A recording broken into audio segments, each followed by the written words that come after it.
Bom dia a todos.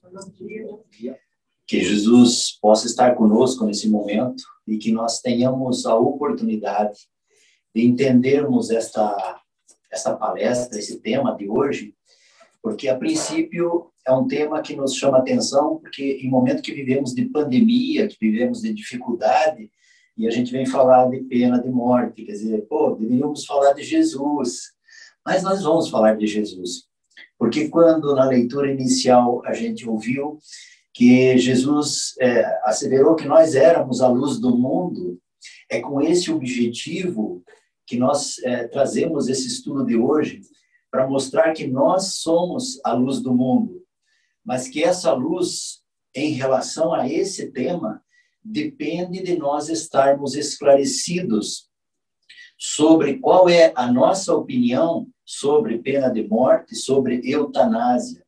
Então, como luz do mundo, nós temos que ter consciência muito clara do que Jesus ensinava, para que nós possamos nos posicionar nessa sociedade de uma forma coerente, de uma forma tranquila e sem equívoco, porque nós defendemos a vida. E se defendemos a vida, nós somos contra a pena de morte, nós somos contra a eutanásia, porque isso vai contra a vida. Nós vamos ver no Livro dos Espíritos, na sequência, onde Kardec deixa claro quais são os compromissos que nós temos, quais as responsabilidades que nós temos. Então, nesse momento de transição que a Terra passa, que é muito conhecido de todos nós espíritas, né, de prova e expiação para a regeneração, é normal que se tenha muitas dificuldades na sociedade em que vivemos. Então, os crimes aparecem, crimes bárbaros, crimes que nós não concordamos, que, na verdade, nos chocam muito. E se essa pergunta vem à tona, esse criminoso deveria sofrer a pena de morte, se nós não estivermos refletidos sobre, não tivermos uma ideia, não tivermos uma orientação da espiritualidade, talvez nós vamos engrossar o couro daquele que diga, sim, pena de morte para o bandido, para o assassínio, porque nós não fizemos um estudo, nós não aprendemos sobre, nós não lemos o Livro dos Espíritos, que é o nosso livro principal da doutrina, da codificação. Então, o objetivo do estudo é justamente isso, nós espíritas cristãos, estarmos conscientes das nossas responsabilidades e qual a posição que nós precisamos ocupar como cristão, que é a posição do sou contra a pena de morte, sou contra a eutanásia. E nós vamos ver o que os espíritos nos orientam no Livro dos Espíritos, por que devemos nos posicionar contra. Então, na questão 760, Allan Kardec pergunta aos espíritos, a pena de morte desaparecerá um dia da legislação humana? A pena de morte desaparecerá incontestavelmente, e sua supressão assinalará um progresso da humanidade quando os homens forem mais esclarecidos. A pena de morte completamente abolida da terra, os homens não terão mais a necessidade de ser julgados pelos homens. Falo de uma época que ainda está muito longe de vós. Quer dizer, é uma época que está longe? Ok, está longe, mas nós temos que lembrar que o Livro dos Espíritos já tem 200 anos, ou aproximado. E nesses anos que já percorreram, a sociedade já cresceu, já se desenvolveu. Então, nós temos, por exemplo, antigamente, pena de morte era um ato comum em todos os lugares, em todos os rincões, em todos os países do mundo. Isso era uma atividade normal. Se você fizesse algum ato contrário à lei, ao contrário ao governo, contrário ao império, ou o que quer que seja de comando que se tivesse, você era sentenciado à pena de morte.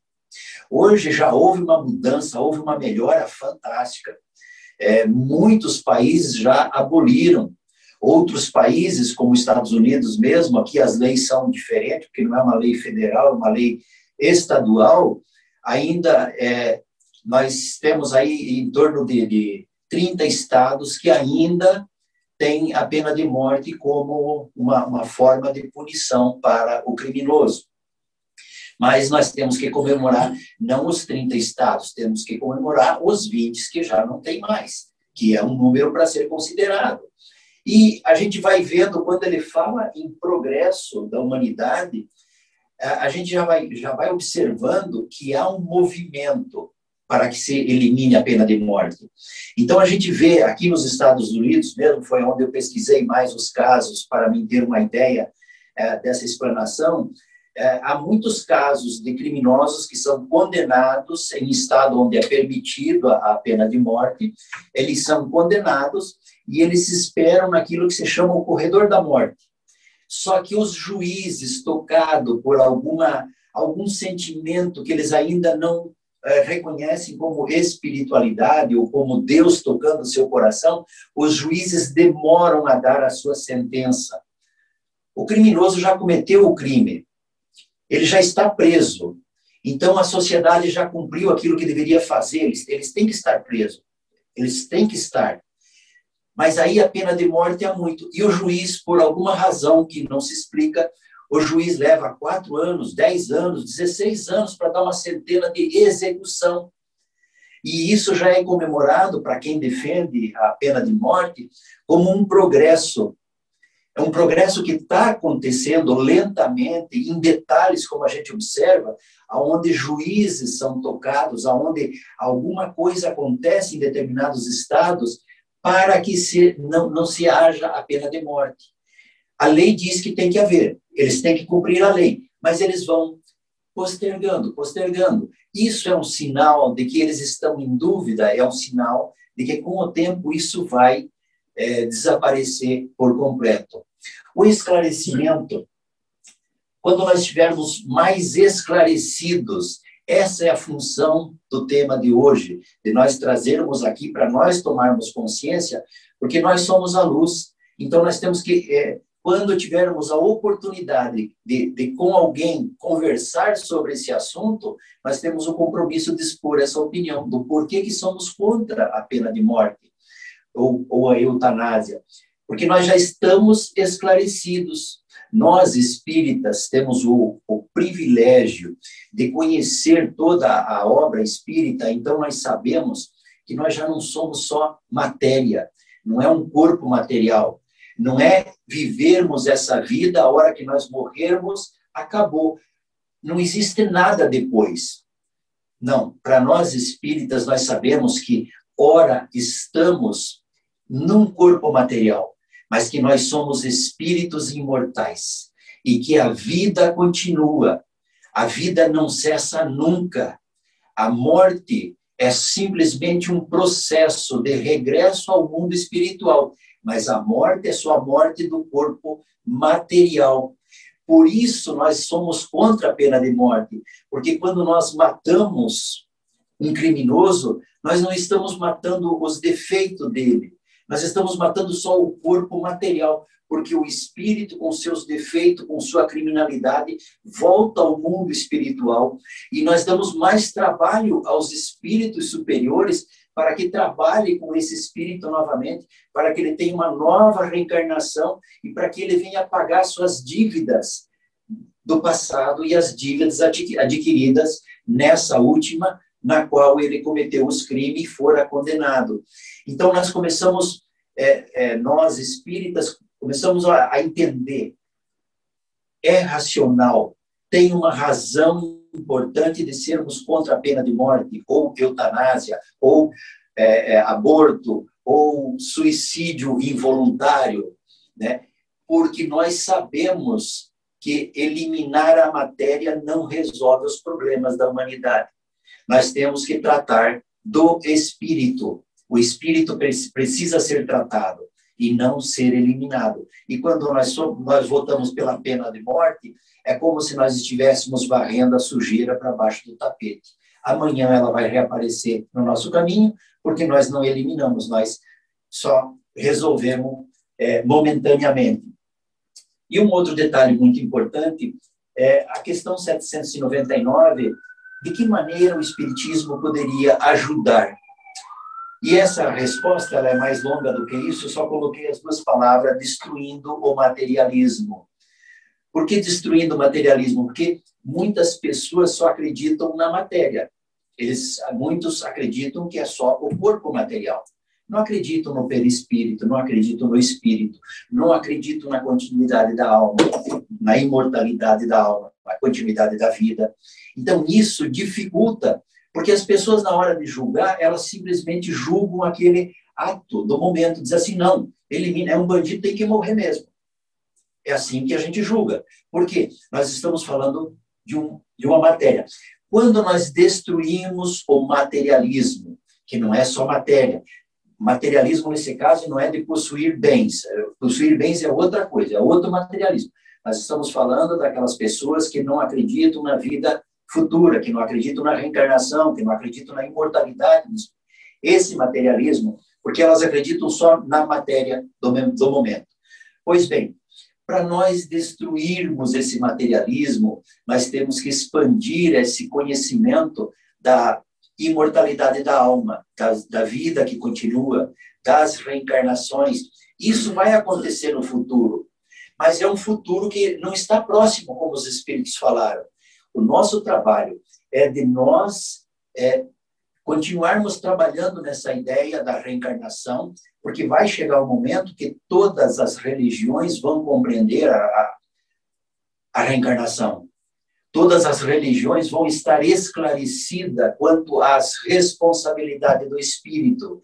Então, aí, quando nós tivermos essa consciência mais ampla no sentido assim da sociedade de uma forma geral ter essa compreensão, aí vai se entender por que não se deve votar pela pena de morte, por que não se deve votar pela eutanásia, porque são crimes que não resolvem. Um criminoso sendo julgado pelos homens e os homens cometendo um outro crime em cima desse criminoso. É difícil para quem for a vítima. Por exemplo, se você tem um membro da sua família que foi morto, ou uma mulher que sofreu um estupro por um bandido, essas pessoas, considerando a raiva, o ódio, a falta de perdão, a falta de entendimento, pode levar essas pessoas a ter um julgamento feito pelo ato e julgar a favor da pena de morte. Aquele bandido tem que morrer, porque você não estava no meu lugar, porque você não sabe o que eu senti. Com todo respeito, a gente sabe que cada crime tem um peso, que tem uma dificuldade para cada um de nós. Não é diferente. Mas a gente tem que entender que o crime que as pessoas sofrem não pode ser corrigido com outro crime de outros. Entre aspas, estou seguindo a lei. Qual lei que nós estamos seguindo? A lei do não esclarecimento, quando nós não temos conhecimento, que nós somos responsáveis pelo fim do materialismo, que nós somos espíritos. Deus não está brincando conosco. Conosco, de uma forma geral, porque tudo que é criação de Deus, Ele criou com objetivo.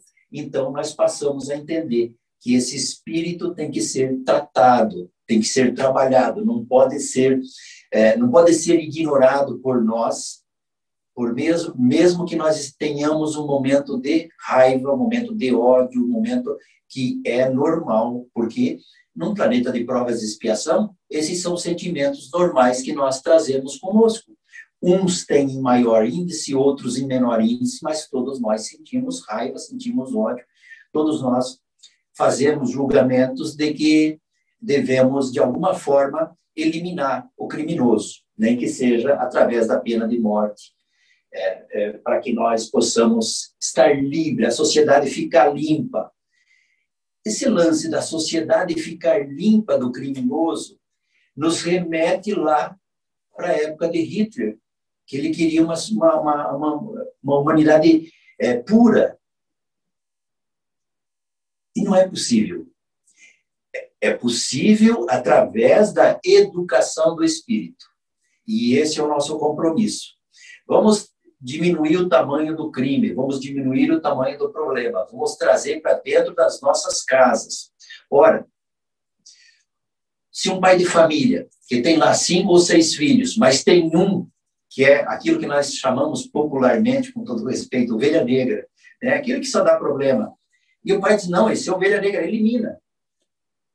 A pena de morte é a mesma coisa, você está eliminando os problemas que você tem dentro da sua casa. Então, tem determinadas famílias que talvez tivesse que eliminar a família. Tem outros que eliminasse 1 ou 2. Mas nós não vamos resolver os problemas, porque provavelmente esses problemas vão aparecer na nossa vida de outra forma. Então, o que nós precisamos realmente é da educação do espírito. E na questão 761, ele fala, a lei de conservação dá ao homem o direito de preservar a sua própria vida? Não aplica a ele a esse direito quando elimina da sociedade um membro perigoso?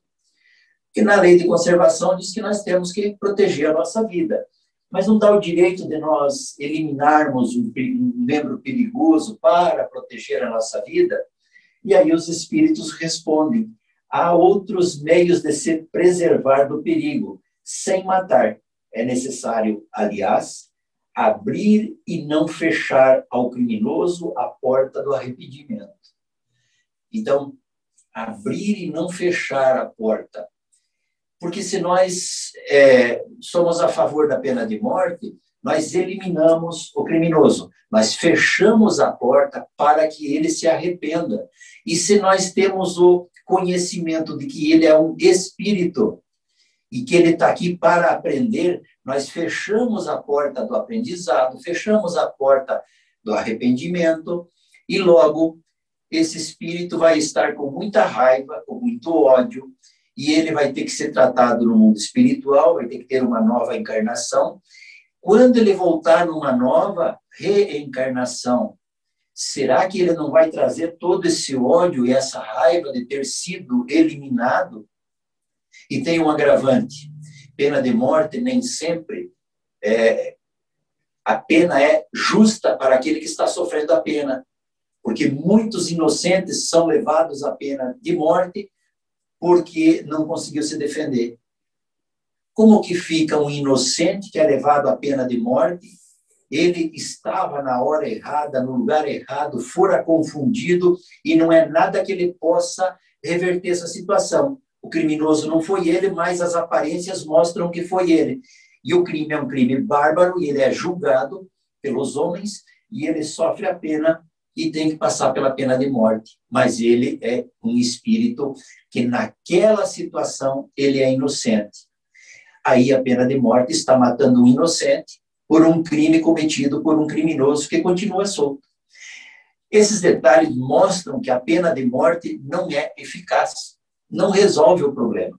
A única coisa que resolve é nós abrirmos as portas do arrependimento, as portas do conhecimento desse ser, para que ele mude. Mas aí nós temos lá no livro Mandato de Amor, editado pela União Espírita Mineira, alguém fez a seguinte pergunta para ele, de vez em quando, para Chico Xavier, de vez em quando aparece alguém que, em virtude de algum problema social mais grave, a violência, por exemplo, pede a pena de morte. O senhor concorda? Pergunta feita para Chico Xavier. O senhor concorda? E aí, a resposta do Chico Xavier. A pena deveria ser de educação. Não poderia ser outra resposta do Chico Xavier, né? A pena deveria ser de educação. Então, isso faz nós refletir que nós temos um compromisso em educar a nossa sociedade. Não importa, ou sermos educados pela nossa sociedade, não importa em que estágio nós estamos. Se estamos como pais, procurar educar os nossos filhos para que não se tornem criminosos. Se estamos na condição de tio, de padrinho, de amigo, de vizinho, nós temos o compromisso de educar. E o Chico continua dizendo assim, a pessoa deveria ser condenada, mas a ler livros, a se educar, a se internar em colégios, ainda que seja, vamos dizer, por ordem policial. Chico Xavier não está dizendo que os bandidos tenham que ficar soltos. Ele disse que deveriam ficar presos, né? por ordem policial, por ordem da lei, por ordem do juiz, para quem é competente para determinar isso. Mas que esse criminoso deveria ser condenado a ler livros, a se educar. Então, aí nós temos que, começamos a refletir agora, não na pena de morte, começamos a refletir que tipo de prisões nós temos para os criminosos. E o que eles têm lá, e o que a sociedade deveria se posicionar. Porque quando há uma eleição, seja ela em qualquer país do mundo, os legisladores vêm atrás do voto. Nós temos o compromisso de saber o que você pensa sobre o sistema de prisões, quais são suas ideias para melhorar ou para dar condições, colocá-los para trabalhar não seria uma boa ideia? Fazer eles pagar pelo seu sustento? Então, nós começamos a refletir sobre esses questionamentos. O que você pensa sobre o presidiário trabalhar?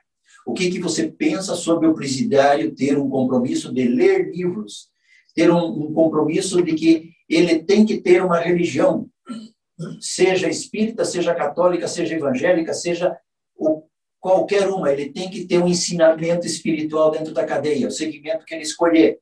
Mas isso é imposição? É imposição.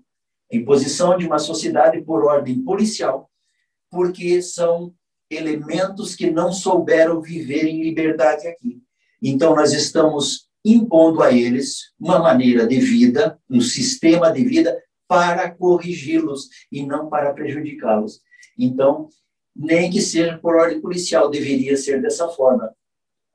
Mas que as nossas casas punitivas, hoje chamadas de casas de reeducação, sejam escolas de trabalho e instrução. Então, que eles possam ter trabalho e instrução, porque eles estão criminosos, mas eles continuam sendo filhos de Deus, portanto, filhos e filhas, portanto, eles são nossos irmãos e nossas irmãs, que estão momentaneamente nessas casas de reeducação, para reaprender a viver em sociedade. Se isso vai levar 20 anos, 30 anos, 40 anos, cada crime, cada um deveria ter a sua pena, mas o nosso comportamento, o nosso posicionamento é que nós temos que tratá-los, os criminosos, como os nossos irmãos e nossas irmãs. Mas como tratar um estuprador, né, como um irmão? Ou alguém que assassinou uma criança, alguém que raptou uma criança, tirou de uma família. Eles são nossos irmãos, quer nós queiramos ou não. Não tem um segundo Deus que criou eles. Deus é único. E Deus criou a todos nós. Só que tem alguns elementos, hoje, na sociedade, que tomaram o caminho do mal. Mas nós estamos em pé de condição de julgar, eles merecem a pena de morte? Se nós olhássemos o nosso passado, porque se nós somos espíritos e acreditamos na reencarnação e na imortalidade da alma, quer dizer que nós já vivemos em outros tempos. Essa não é a nossa primeira reencarnação, seguramente que não, porque senão nós seríamos mais próximos do animal. Então, se nós já tivemos outras vidas, nós estamos inseridos na criminalidade que já houve no nosso planeta Terra, ou em outro planeta semelhante ao planeta Terra, porque não necessariamente nós sejamos nascidos aqui nesse planeta, todas as nossas reencarnações. Como disse Jesus, a casa do meu Pai há muitas moradas. Então, nós não temos a moral de julgar, de condenar, porque nós não nos lembramos do nosso passado. Isso porque toda criatura está sentenciada à morte pelas leis de Deus, porque a morte tem o seu curso natural. Quer dizer, desculpe, nós temos a nossa data de nascimento, sabemos o dia que nós nascemos, mas ninguém sabe que dia que vai morrer, ou que vai desencarnar. Mas Deus já deu essa sentença de morte para nós. Então, cada um tem um percurso para correr. Esse criminoso, que ele cometeu o crime, talvez, se fosse dada uma oportunidade, ele possa se regenerar ainda nesta encarnação, se for dada uma oportunidade. Mas se nós negarmos e deixar que a vida siga o seu curso, mas a sociedade tem responsabilidade de ver as casas punitivas ou casas de reeducação, se realmente estão reeducando ou só estão empilhando lá sem nenhuma responsabilidade. Isso, a responsabilidade não é nossa, não. Como não é nossa? Somos nós que votamos, somos nós que elegemos os políticos. Bons ou ruins, fomos nós que elegemos num país democrático. Então, nós temos o compromisso de começarmos a questionar esses legisladores para que eles tenham um compromisso com a educação, com a reeducação e com o trabalho desses seres que estão momentaneamente presos. Por isso, acho que a pena de morte é desumana, é a continuação da resposta do Chico Xavier. Porque, ao invés de estabelecê-la, devíamos coletivamente criar organismo que incentivasse a cultura e a responsabilidade de viver, o amor ao trabalho. O problema da periculosidade da criatura, quando ela é exagerada, esse problema deve ser corrigido com educação. Isso há de se dar no futuro, porque nós não podemos corrigir um crime como um outro crime individual, como um crime coletivo. Quer dizer, nós não podemos corrigir um crime individual com um crime coletivo, porque não nos cabe esse direito. Está do livro Mandato de Amor, editado pela União Espírita Mineira. Tem toda a explicação completa dessa resposta do Chico Xavier, deixando claro para nós o posicionamento do Chico. E o Chico representa para nós uma referência na qual nós seguimos. Tudo aquilo que nós lemos, o que nós vemos, e que vem o nome de Chico Xavier embaixo, automaticamente a gente tem já uma disposição de aceitar como verdadeiro, como certo, porque ele, poucos erros ele cometeu nessa vida, para não dizer que ele fora perfeito, mas poucos erros ele cometeu. Ele sempre se posicionou de uma maneira muito correta, muito direta, e sempre em benefício de nós mesmos, né? Ele sempre trabalhou pelo ser humano. Então, aquilo que ele fala para nós realmente tem um peso muito, muito importante. E aí, o nosso segundo tópico seria a eutanásia.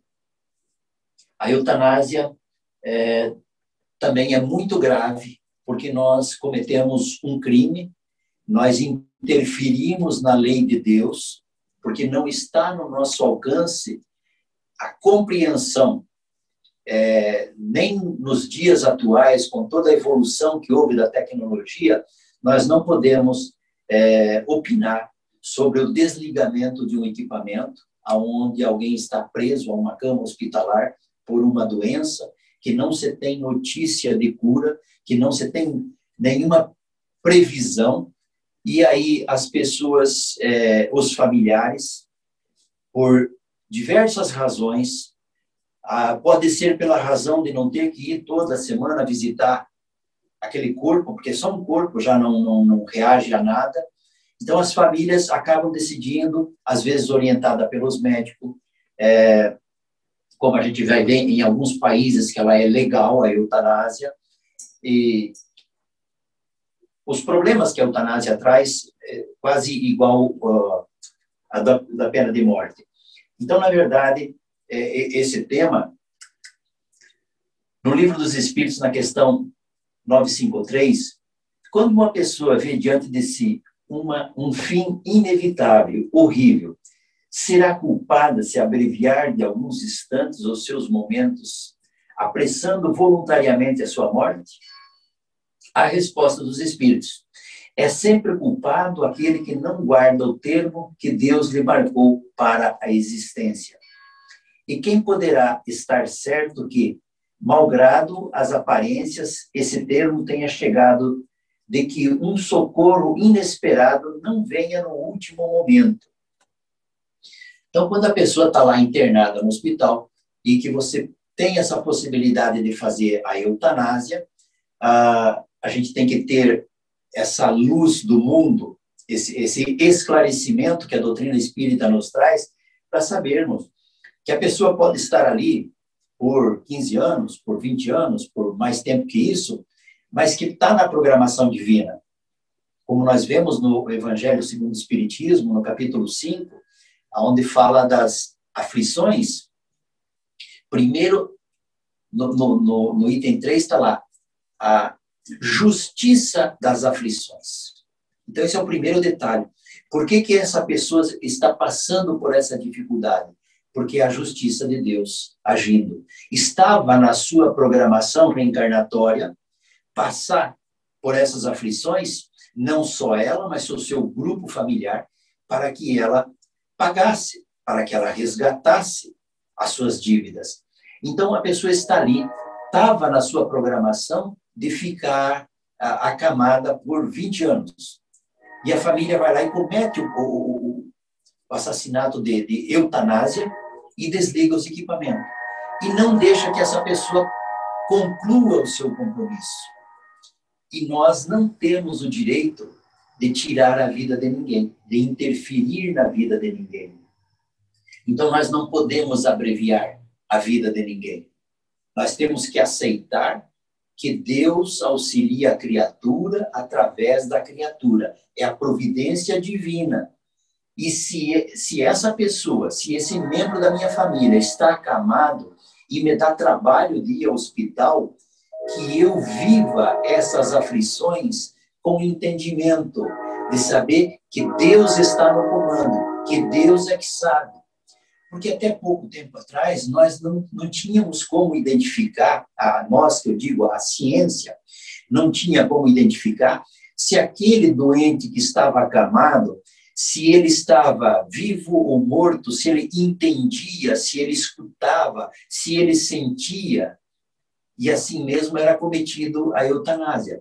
Com o adiantamento da tecnologia, hoje já se tem maneiras de saber, né, como nós vamos ver na sequência, se o espírito pensa, se ele sente, se ele está escutando, se ele está vendo o que está acontecendo.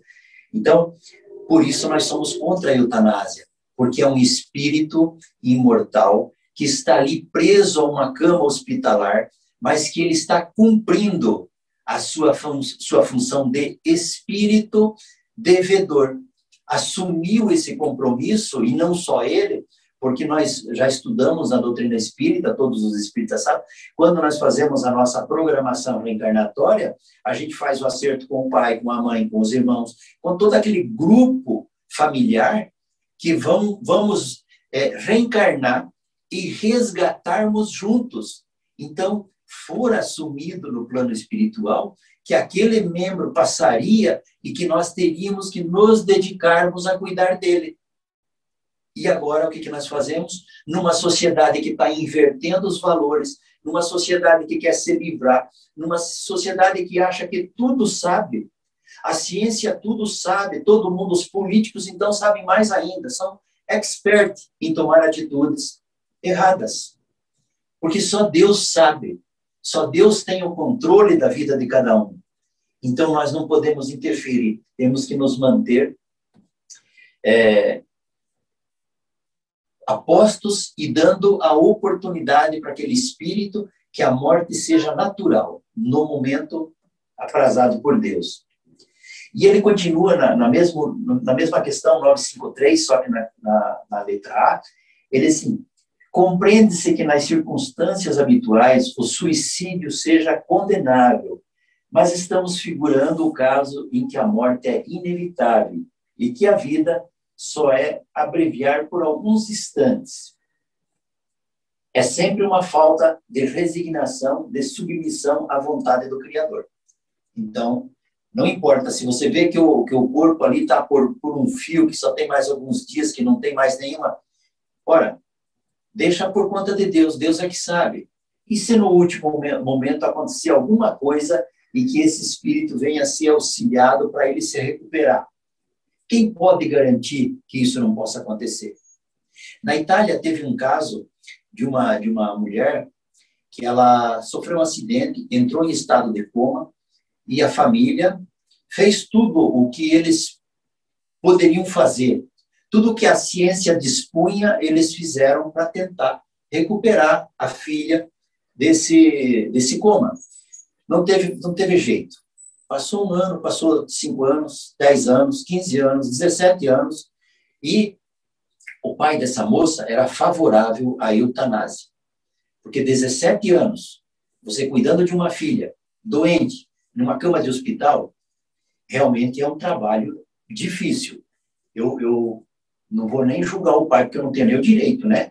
Eu só reconheço que é um trabalho muito árduo para um pai ficar 17 anos cuidando da filha.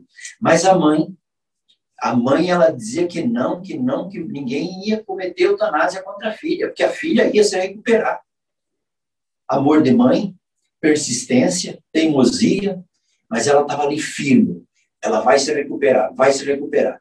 Quando deu 17 anos, a filha sai do coma, se recupera e fica tudo bem. Esse espírito era para ter sofrido a eutanásia. Só não sofreu porque a mãe não concordou e a mãe lutou até os últimos instantes contra o próprio marido. E aí os médicos não poderiam fazer porque não tinha o consenso da família. E a filha dele se recupera, sai do coma e volta a ter uma vida normal. Ou, gente, vamos dizer assim, normal, provavelmente com algumas sequelas, mas normal porque ela continua viva, continua vivendo e teve uma oportunidade. Então, é essa oportunidade que Deus dá a cada um, porque nós não sabemos qual é os desígnios de Deus para cada espírito nesta encarnação. O que nós temos são muitas possibilidades que podem aliviar, que podem facilitar a nossa encarnação no momento, mas nós não podemos julgar que essa decisão ou aquela seja correta. Nós não podemos nos deixar levar pela opinião da maioria, porque a opinião da maioria muitas vezes vai como uma nada. A gente tem que ter o conhecimento espiritual do Espírito, nós temos que ter o conhecimento de Deus e temos que ter muita calma em assuntos polêmicos. Lógico, nós nos posicionamos totalmente contra a eutanásia. Não pode nunca se eliminar um espírito. Assim como nós somos contra o aborto, nós somos contra a pena de morte, nós somos contra tudo que venha agredir o ser humano, que venha a ser contra o ser humano. E aí, quando eu estava estudando, eu falei, caramba, até pouco tempo atrás, não muito longe, 2018, quando o Bolsonaro era candidato, e ele defendia a castração química para estupradores. E eu levantei a bandeira agora, eu era favorável a isso. É uma posição que eu tomei, porque eu disse assim, não é possível que você veja tanto casos de estupro e a sociedade não faça nada. Não pode que seja castração química. Mas é uma agressão ao espírito, ao perispírito. E como cristão, eu mudei minha opinião. Eu acho que são elementos que devem ser julgados e trancafiados. Como disse o Chico Xavier, nem que seja por ordem judicial. Eles têm que ficar presos porque eles não são merecedores de viver na sociedade, eles não sabem respeitar. Mas também não podemos cometer um crime contra o perispírito desses espíritos que são nossos irmãos. Estão no erro? Estão. Condenamos a atitude? Condenamos. Mas qual é a maneira de reeducá-los? Não é a bandeira que eu mesmo era favorável. Eu acho que há outras maneiras de reeducação e a chave da cadeia é uma delas. E aí pode até ser a prisão perpétua, não tem nenhum problema. Mas nós não podemos levar ao compromisso de agredir um semelhante que seja um irmão nosso, mesmo que momentaneamente esteja no crime, e nós não aprovamos e não concordamos com isso, né? E na questão 953b, quais, nesse caso, as consequências de tal ato? Uma expiação proporciona, como sempre, a gravidade da falta, de acordo com a circunstância. Então, por que é que a pessoa está passando por aquelas consequências? E ele diz, uma expiação proporcionada à nossa falta do passado. Então, se essa expiação é de você ficar 17 anos ou 20 anos em uma cama de hospital, ela é de acordo, ela é proporcional ao crime que nós cometemos em vidas anteriores. Então, aí faz todo sentido de nós entendermos a imortalidade da alma, de nós entendermos os compromissos assumidos erroneamente no passado e que agora nós estamos resgatando agora. E cada um resgata de uma maneira. Cada um tem um compromisso. E aí a gente vai vendo que nada escapa da programação, da justiça divina. Deus está no comando de tudo, é Ele que controla tudo. E está tudo muito perfeito dentro daquilo. Então, a pessoa vem e sofre uma expiação proporcional, né? À gravidade da falta que nós mesmos cometemos. Aonde que está a injustiça nisso? Por que cometer a eutanásia? Por que desligar ou mesmo o suicídio involuntário, aonde o próprio paciente liga o botão que tira a sua própria vida?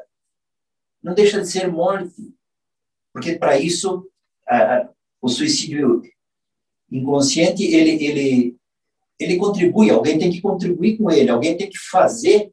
Imagine que nós vamos montar alguma coisa aqui para que alguém tire a própria vida. Nós somos cúmplices. Isso vai trazer nas nossas aflições futuras, as nossas penas futuras, porque no dicionário aflições significa penas. Então, as nossas penas que vamos sofrer no futuro, elas estão relacionadas com os nossos atos atuais, com aquilo que as nossas escolhas do momento. Então, nós passamos a refletir sobre isso e vamos ver quais as escolhas que nós estamos fazendo. E aí nós temos Holanda, Bélgica e Luxemburgo, são os 3 países da União Europeia onde a eutanásia é legal. E aí nós temos o Centro Católico de Bioética de Ascombe, Reino Unido, eles fizeram um estudo sobre isso. E eles chegaram à seguinte resolução. Este relatório indica que na Holanda as mortes por eutanásia têm vindo a aumentar progressivamente e que existem provas concretas de morte sem ser por pedidos do doente, a eutanásia não voluntária. Em 2013, o número de mortes por eutanásia e suicídio assistido chegou a 4.829, quase 3 vezes superior a 2002. Isso é muito grave, porque existem provas concretas de mortes sem ser por pedido do doente. Por quê? O estudo mostra que o comércio de órgãos é interessante com a eutanásia. Então, quando nós, ingenuamente, eu digo ingenuamente, porque nós confiamos nos políticos quando vêm na televisão falar, e nós achamos que eles estão falando a mais pura verdade, que eles estão comprometidos com o povo, e não é verdade. No fundo, eles têm os interesses deles. Então, nesse caso, a eutanásia tem um segundo interesse por trás, não de todos, é lógico, mas alguns, que levam pacientes que nem querem, nem concordam com a eutanásia, mas levam porque vão fomentar o comércio de órgãos. E o número aumentou porque os turistas que querem, quem pensa em dar fim na vida, viajam para esses países da Europa, ou na América do Sul, na Colômbia, onde também a eutanásia é legal, para que deem fim às suas vidas por motivos mais bobo que para nós espíritas, né? Porque nós espíritas temos o conhecimento das nossas aflições, nós sabemos que é importante passarmos por essas aflições, porque isso nos faz um espírito melhor, porque nós estamos pagando as nossas contas. Agora, para quem não tem esse conhecimento, que nem os 2 irmãos gêmeos que foram para lá para se auto-eliminar, 45 anos de idade, por fim as suas vidas, porque eles estavam ficando cegos. Nós espíritas sabemos que a pena deles, de irmãos gêmeos, 2 ficarem cegos aos 45 ou aos 48, porque o processo de cegueira estava começando, mas eles não se permitiram passar pelo processo. Eles usaram a eutanásia e deram fim nas suas vidas para não passar pela cegueira.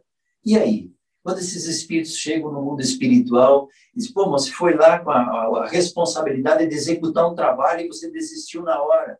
E aí o espírito não vai argumentar querendo se explicar. O espírito simplesmente vai lamentar a oportunidade perdida e vai perguntar para a espiritualidade, o que é que eu posso fazer para me refazer esse erro que eu cometi? Olha, você vai ter que reencarnar, só que agora você não vai ficar cego aos 45 ou 48, você vai ficar cego aos 20. A pena vem mais carregada, porque é proporcionada ao crime que nós mesmos cometemos. A eutanásia humana é ilegal na larga maioria dos países, com exceção de Holanda, Bélgica, Colômbia e Luxemburgo. O suicídio assistido, em que é a própria pessoa que toma a medida que põe fim à sua vida, mas com a ajuda de outra. É legal na Suíça, na Alemanha, no Japão, Canadá, em 5 estados nos Estados Unidos. Então, o suicídio, onde o suicídio auxiliado, né, que tem um auxílio aqui nos Estados Unidos, tem 5 estados que eu não me dei o trabalho de pesquisar, porque não é relevante, ninguém quer cometer o suicídio auxiliado, então não tinha por que buscar isso. O que nós temos, assim, que nos dá, além do espiritismo, além desse conhecimento que nós temos da imortalidade da alma, esse neurologista Stephen Lauwers procura por sinais de consciência em pacientes que não respondem a estímulos, pacientes que estão em estado de coma, que estão num estado vegetativo, que estão ali só pelas máquinas. Esse cientista, ele busca, através de equipamentos avançados que a tecnologia permite, nesse momento, ele busca descobrir se há vida, se há sentimento, se há pensamento, se há razão naquele espírito que está acamado, né? E ele tem ali o caso bem conhecido, que foi de Ron Oben. Está certo, ele foi um paciente muito importante para nós. Todos diziam que após um acidente de carro, ele ficou completamente indiferente por 23 anos.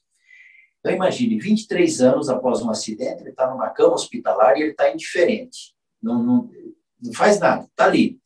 Só que já a ciência possui computadores, equipamentos, que eu não sei nem o nome, e nem me arrisco a falar, mas que consegue identificar no paciente se ele está pensando e qual é o pensamento dele, e conseguem estimular o seu cérebro para fazer com que ele retorne, porque ele está numa situação ali sem reação.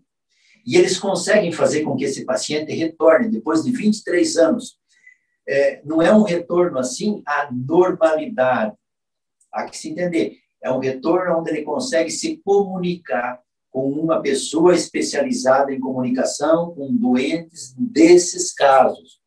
É bem rústico, mas, olha, é um caso bem rústico, mas que na época dessa menina da Itália, esse cientista ainda não estava trabalhando com isso, ou não fora chegado até ele, porque senão ele seria contra a eutanásia, daquela que ela acaba se recuperando.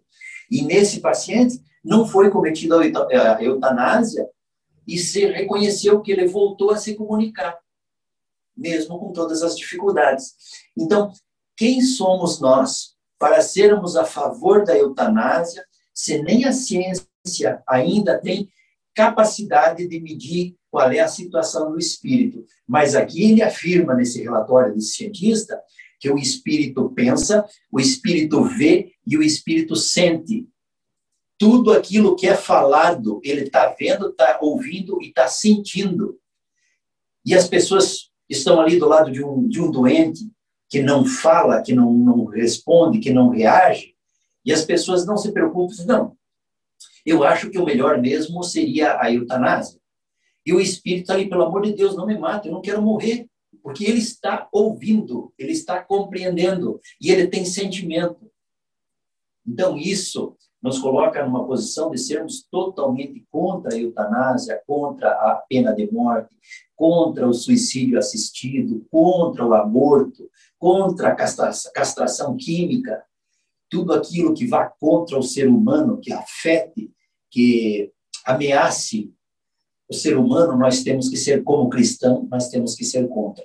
Mas nós somos favoráveis a casas de reeducação que se preocupe com a reeducação do interno, que seja feita, nem que seja por ordem judicial, a prisão dos criminosos. Que realmente a justiça seja mais próxima da justiça divina, mais justa para com os criminosos e justa com as vítimas. Porque nós sempre falamos dos criminosos, porque eles são os que ameaçam mais a sociedade. Mas nós não podemos nos esquecer de termos um cuidado com as vítimas, e as vítimas têm o direito do Estado assistir, tanto psicologicamente como na parte de medicina que for necessário, porque ninguém pediu por isso. Mas, se nós fôssemos fazer um levantamento vítima e criminoso, nós encontraremos uma ligação nas vidas passadas. As vítimas de hoje foram criminosos de ontem.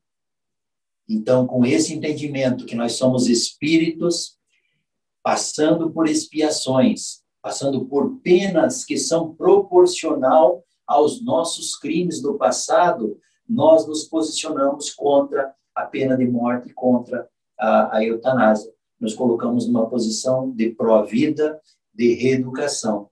Esse deve ser o compromisso do cristão, um cristão que realmente compreenda a importância da vida e por que é que nós estamos vivendo aqui, nesse momento, nessa encarnação. Nós não estamos aqui a passeio e nem viemos aqui para ser felizes, para estarmos numa rede, ou para estarmos numa praia, para estarmos num ambiente que nós gostaríamos de estar em férias. A vida não é isso. Podemos ter momentos disso, e é merecido, e é importante, auxilia o espírito, o seu desenvolvimento, a sua paz interior, mas o nosso compromisso realmente é com o trabalho, com reeducação, e pagarmos as nossas penas com entendimento na justiça divina. E para fazer o encerramento, a questão 106, do livro Consolador, de Emmanuel, a eutanásia é um bem. A eutanásia é um bem nos casos de moléstia incurável? A resposta de Emmanuel: o homem não tem o direito de praticar a eutanásia, em caso algum, ainda que a mesma seja demonstração aparente de medida benfazeja. A agonia prolongada pode ter a finalidade preciosa para a alma, e a moléstia incurável pode ser um bem, como a única válvula de escapamento das imperfeições do espírito, em marcha para as sublime aquisições de seus patrimônios da vida imortal. Além do mais, os desígnios divinos são insondáveis, e a ciência precária dos homens não se pode decidir nos problemas transcendentes das necessidades do espírito. Então, os desígnios divinos para cada um de nós. O que Deus designou para cada um de nós? Isso é que nós temos que ter a compreensão. Cada um de nós tem um compromisso e nós temos que respeitar. Então, o homem não tem o direito de praticar nunca a eutanásia. Se o homem não tem o direito de praticar, nós não temos o compromisso de apoiar a eutanásia ou qualquer outro crime contra os nossos seres humanos, os nossos irmãos humanos, né? Porque seria atentar contra nós mesmos. Hoje nos encontramos equilibrados, amanhã, por razões diversas, poderemos cometer um crime e podemos passar pela lei que nós auxiliamos a aprovar hoje. Então, o espírito está sujeito a passar por essas condições. E se nós não queríamos que essa lei de pena de morte, de eutanásia, fosse aplicada a nós, nós não podemos ser favoráveis que se aplique essa lei para os outros. Nos colocamos sempre na posição contrária de todos. Muito obrigado a todos e que Deus nos ilumine e nos abençoe sempre.